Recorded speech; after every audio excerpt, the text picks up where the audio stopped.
नमस्कार, मैं विशाल पांडे। जैसे मैंने आप सबसे गांव के सीरीज में वादा किया था, मैं जल्द ही भारत और नेपाल के जितने पुराने ऐतिहासिक गांव हैं उन सबको मैं विजिट करके पुरानी से पुरानी चीज़ों को दिखाने की मैं पूरा कोशिश करूंगा।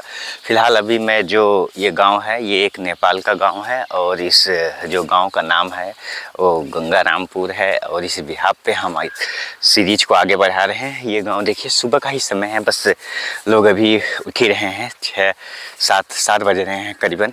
और गाँव की सुबह है, कितनी प्यारी सी। बस जो घास भी है मेरे नीचे पैर के नीचे से जो मैं चल रहा हूँ ये भी ओस की बूंदी है और इसी पे चलते हुए।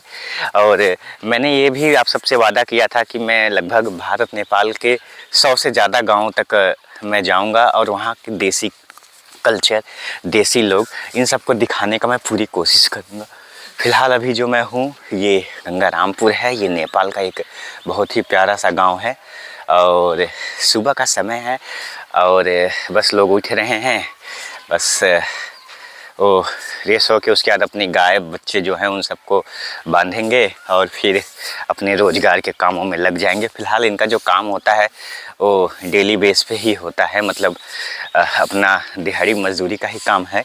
और ये जो गांव है वाकई बहुत ज़्यादा ही खूबसूरत है क्योंकि सुबह ही इतनी शानदार है और चिड़ियों पंछियों की आवाज़ आ रही है और एक गुमसुम सी हवा चल रही है। ये हवा भी इतनी ताज़ी भरी है कि इसका क्या उल्लेख करें कि रसमय है बिल्कुल। तो बस लोग सुबह सुबह चल रही है अपनी, कोई बकरी को लेके, कोई किसी चीज़ों पे लेके चल के और अपने जीवन को बस दिनचर्या को स्टार्ट कर रहे हैं।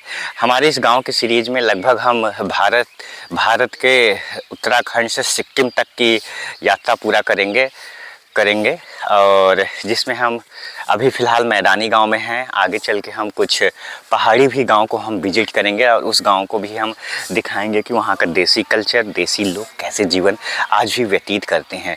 तो फ़िलहाल ये जो गांव है ये है गंगारामपुर जो गांव पड़ता है ये नेपाल की सीमा के बस पास में ही है।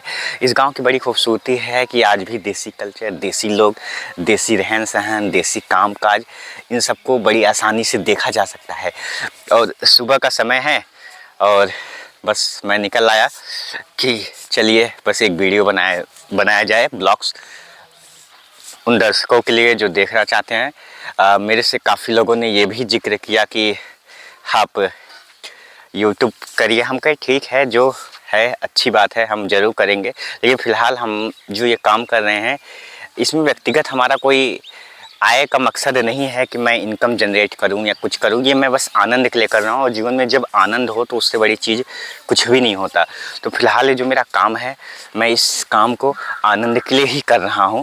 जो ब्लॉग शूटिंग कर रहा हूं, गांव में जाके गांव का देसी कल्चर दिखाऊंगा। तो आने वाले समय में आप सब और भी गाँव देखेंगे, पहाड़ों की गाँव भी देखेंगे। तो फिलहाल ये जो गाँव है ये गंगारामपुर गाँव है। सुबह की ताजगी है और बस बच्चे तो शायद अभी उठे नहीं होंगे इसलिए चहल पहल नहीं है इतना यहाँ। लोग बस अभी कुछ लोग उठ रहे हैं, कुछ लोग जाग रहे हैं, बस उन्हीं का सीन चल रहा है। और कुछ लोग दूसरे गांव से इस गांव में प्रवेश भी कर रहे हैं अपने उसके, और ये बस ऐसे सिलसिला चलता चला जा रहा है। और गांव के सुबह की एक बड़ी खूबसूरत सी प्यारी सी चीज़ ये होती है कि लोग इसको भरपूर जीते हैं, मतलब आग जला लेना और सुबह तक इसको जीना और एक प्यारा सा जीवन जी के फिर यहाँ से वो लोग जाते हैं। और शाम हो या सुबह हो उनको तो बस जीना ही जीना है और उनके जीवन में जो आनंद है, जो खुशी है, उसकी वह अतुलनीय है, अविश्वसनीय है, जिसकी हम कल्पना भी नहीं कर सकते कि ये कितना विश्वास से भरा हुआ चीज़ है इनके पास। वो आनंद जो मैंने शहरों में रहा कई के चेहरों पे नहीं देखा कि उनके पास सब कुछ होते हुए भी वो लोग बहुत ज़्यादा उदास हुआ करते थे। लेकिन फिर भी हम ये चीज़ें गांव में देखें और ये हमारे सामने बस एक तालाब है, लोग सुबह इसमें जाएंगे और अपना फ्रेश होंगे, जो भी जैसा भी गांव का माहौल है। बात ये होती है दरअसल जीवन में कि इंसान आनंद की तलाश में ही सब कुछ करता है। तो मेरा भी ये मकसद था कि मैं गांव का ब्लॉग शुरू करूं। तो बस आनंद की तलाश में ही मैंने किया, क्योंकि इस चीज़ को करने में मुझे बहुत आनंद आ रहा है, क्योंकि मुझे पुरानी चीज़ें देखना, पुराने चीज़ों से बहुत ज़्यादा लगाव था। इसी वजह से मैंने ये काम स्टार्ट किया। थैंक यू सो मच आप सबका।